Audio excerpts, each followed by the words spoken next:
ഈ RG foods എന്ന് പറയുന്നത് ഒരു ഹോം ബ്രാൻഡായിട്ട് മാറിക്കൊണ്ടിരിക്കുകയാണ്. ഇത്രയും അധികം ആളുകൾ ഈ RG ഫുഡ്സിൽ ഒരു വിശ്വാസം അർപ്പിക്കുന്നു. അപ്പോൾ ഇത്രയധികം ഒരു കോമ്പറ്റീഷൻ ഫീൽ ചെയ്യുമ്പോൾ ആ ഒരു ഉത്തരവാദിത്വം കൂടുമല്ലേ?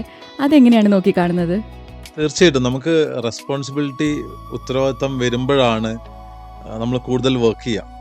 എന്നെ സംബന്ധിച്ചിടത്തോളം ഞാൻ എൻ്റെ ഫാമിലി ബിസിനസ്സിലേക്ക് വന്ന സമയത്ത് എൻ്റെ ഫാദർ, ഞാൻ ഒരുപാട് കാരണം ഒരു നാടൻ സാധാ ഒരു കോഴിക്കോട് ഒരു മില്ലിൽ ഇങ്ങനെ റൺ ചെയ്യുന്ന സ്ഥാപനം, ഞാൻ ഒരുപാട് മാറ്റങ്ങൾ, എനിക്ക് എക്സ്പോർട്ട് ചെയ്യണം, ഈ സാധാ മില്ല് മാറിയിട്ട് നമുക്കൊരു ഇൻ്റർനാഷണൽ സ്റ്റാൻഡേർഡിൽ ഫാക്ടറി കൊണ്ടുവരണം, ഇങ്ങനെ ഒരുപാട് ഇൻപുട്സ്. ഒരു യങ് ബിസിനസ് മാൻ ഒരു കച്ചവടത്തിൽ വരുമ്പോൾ എന്തൊക്കെ മാറ്റങ്ങൾ വരുത്താം, അതിൽ നടക്കുന്നതുകൊണ്ട് നടക്കാത്ത ഒരുപാട് കാര്യങ്ങൾ ഞാൻ പറഞ്ഞു.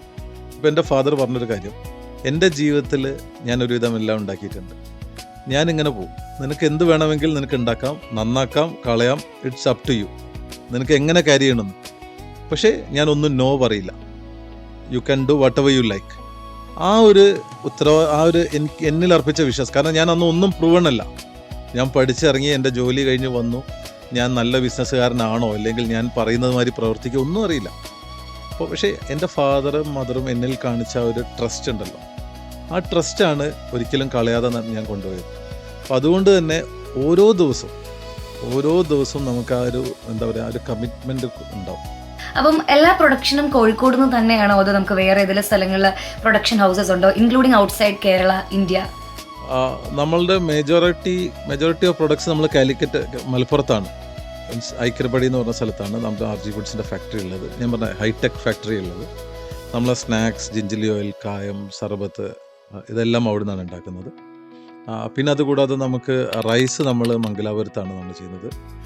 പിന്നെ അതുകൂടാതെ മസ്റ്റർഡ് ഓയിൽ നമ്മൾക്ക് ജയ്പൂരിലൊരു ഫാക്ടറി ഉണ്ട്.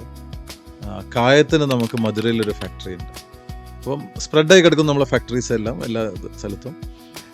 പിന്നെ നമ്മളെ സംബന്ധിച്ചിടത്തോളം നമ്മളൊരു ഫാമിലി റൺ ബിസിനസ്സാണല്ലോ. അപ്പോൾ ഞങ്ങൾ ഒരു 4 ഡിവിഷനായിട്ടാണ് ഞങ്ങൾ വർക്ക് ചെയ്യുന്നത്. എൻ്റെ ഫാദറാണ് ഫിനാൻസ് ഹെഡ് ചെയ്യുന്നത്. അപ്പോൾ ഫിനാൻസ്, പർച്ചേസ് എല്ലാം ഫാദർ നോക്കും. അമ്മ ഫാക്ടറി, പ്രൊഡക്ഷൻ, R&D, പുതിയ പ്രൊഡക്റ്റ്. കാരണം ഏത് പുതിയ പ്രൊഡക്റ്റ് ഇറക്കണമെങ്കിൽ അമ്മേൻ്റെ ഗ്രീൻ സിഗ്നൽ വരണം. അത് അമ്മ ടേസ്റ്റ് ചെയ്ത് നോക്കി അതിൻ്റെ R&D റെസിപ്പി എല്ലാം സെറ്റ് ചെയ്തതിന് ശേഷം മാത്രമേ RGൻ്റെ ഒരു പ്രൊഡക്റ്റ് പുറത്തെത്തുള്ളൂ. പിന്നെ കേരളത്തിലെ സെയിൽസും എക്സ്പോർട്ടും ഞാൻ നോക്കുന്നു. ഓപ്പറേഷൻസും എൻ്റെ ബാക്ക് എൻഡ് ഓഫീസും കാര്യങ്ങളും എൻ്റെ വൈഫ് നോക്കുന്നു. സോ ഞങ്ങൾ എൻറ്റയർ ഫാമിലി ബിസിനസ്സിൽ ഇൻവോൾവ് ആണ്. അതുകൊണ്ട് തന്നെ എല്ലാം നല്ല സ്മൂത്തായിട്ട് നമുക്ക് ഹാൻഡിൽ ചെയ്യാൻ പറ്റും.